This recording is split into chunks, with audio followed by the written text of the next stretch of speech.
We have Eldlich for you today. Yeah, you thought this deck was done without good old floodgates. We have some Phantom Knights, Naturia Runic, and some of your other interesting goodies, too. Make sure you guys smash the ever-living crap out of that subscribe button so you guys don't miss out on more Oz content. Hey, look, it's Eldlich back again with and I feel like this has been a pretty recurring trend now here, as players look to Ken as, well, good power cards for decks like this to kind of, do their thing. And, everybody was like, oh my gosh, Eldlich is done. They no longer can play There Can Only Be One.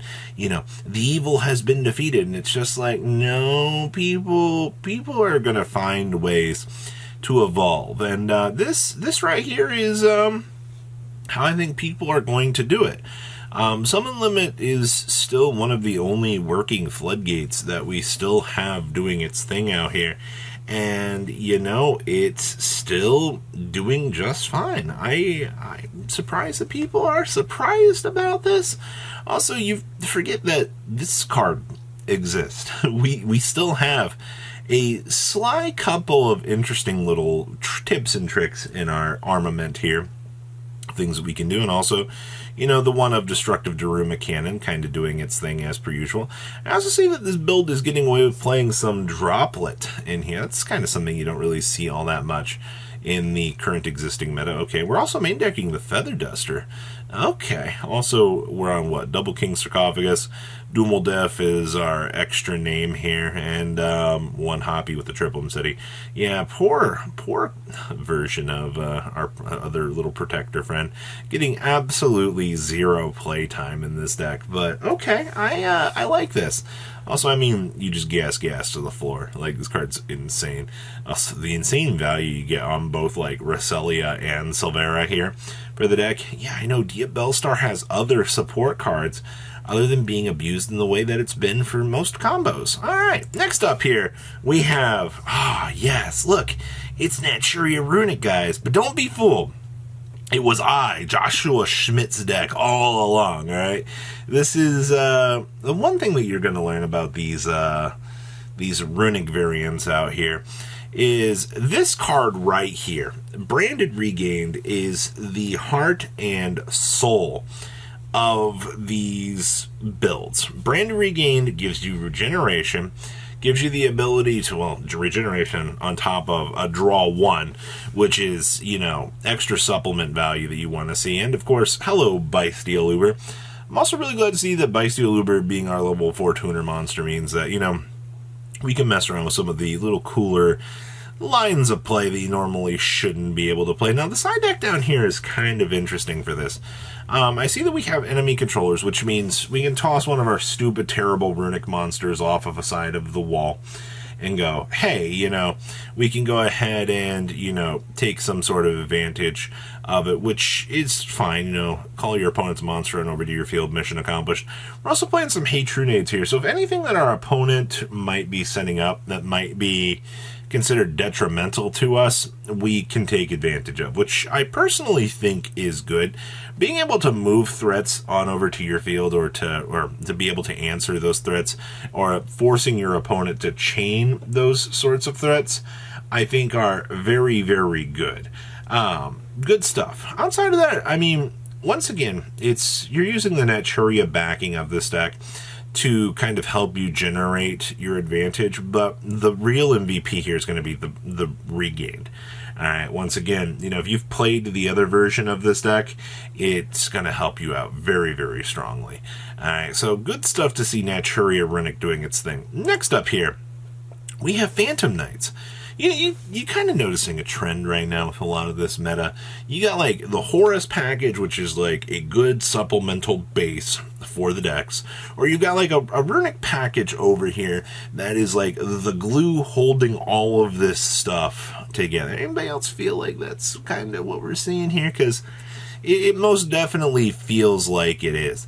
So, interestingly enough, this build is actually extending out the one extra Horus monster. Finally, somebody actually understands the value of this stupid thing. Alright, I'm really glad just to see that Dumal Def is actually getting playtime. Like, the card is actually insane. It's just people don't ever really want to mess around with it. Now for this build, okay, so besides, like, yeah, we're doing Phantom Knight plays. Yes, this is a discard outlet for our Phantom Knight cards. You know, if people are still questioning this, also, you know, you can dump your Water Enchantress and then banish it from the graveyard.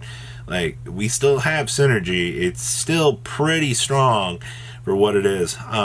But the oddities, you have only double Dark Ruler. I mean, this is for board breaking. Let's call it what it is. Triple Sword, yeah, we know what we're doing with this. I also see in here that we are playing double thrust here. So this is here to assist us and, you know, get whatever that we're going to need. But, I mean, what do we thrust for evenly? We thrust for Dark Rulers?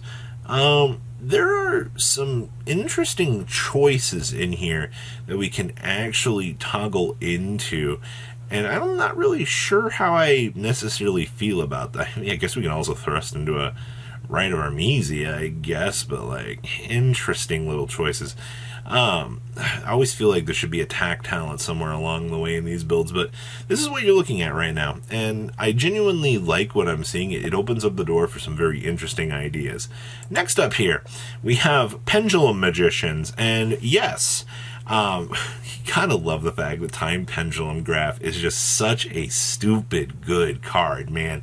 Like, the ability to literally answer a lot of threats in non-targeting disruption methods is pretty good.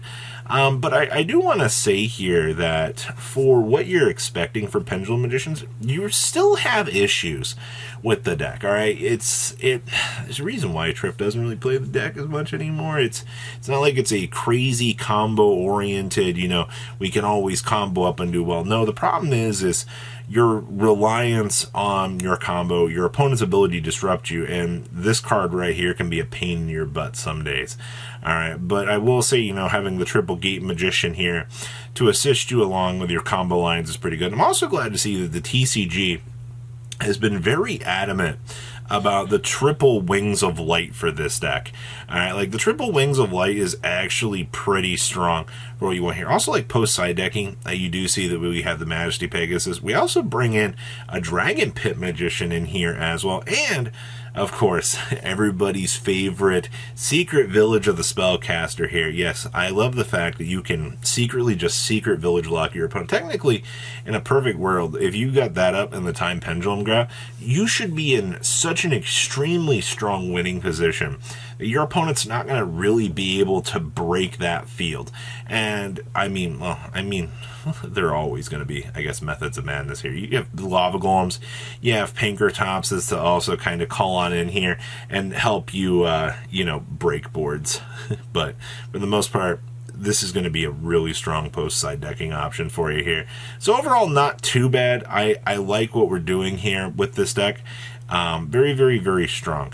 And our last list we actually have for you here is Blackwings. Evidently, a little while ago, we saw Blackwings, whatever this deck wants to do, it has been very successful. The Duelist has been running laps around a lot of the community out here, and it's been actually pretty amazing just to see that, you know, Blackwings are able to do this. You know, most of the early builds that I was seeing, you know, were relying on the Bysteel package to set up the higher levels of monsters so you could, you know, step on through and do your thing. No.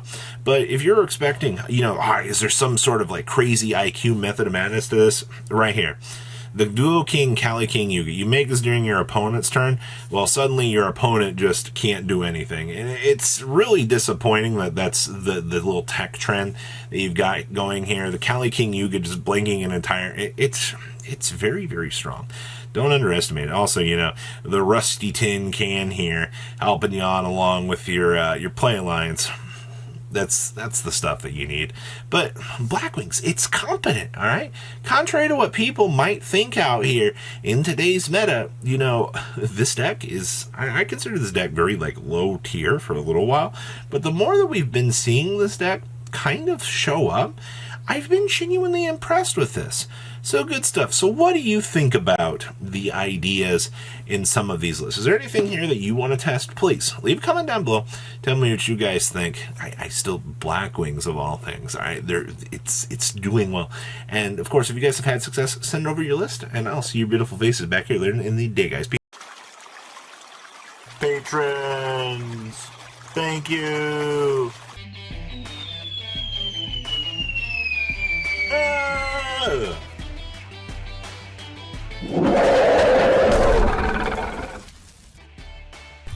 Thank you so much for watching. Check out these other videos.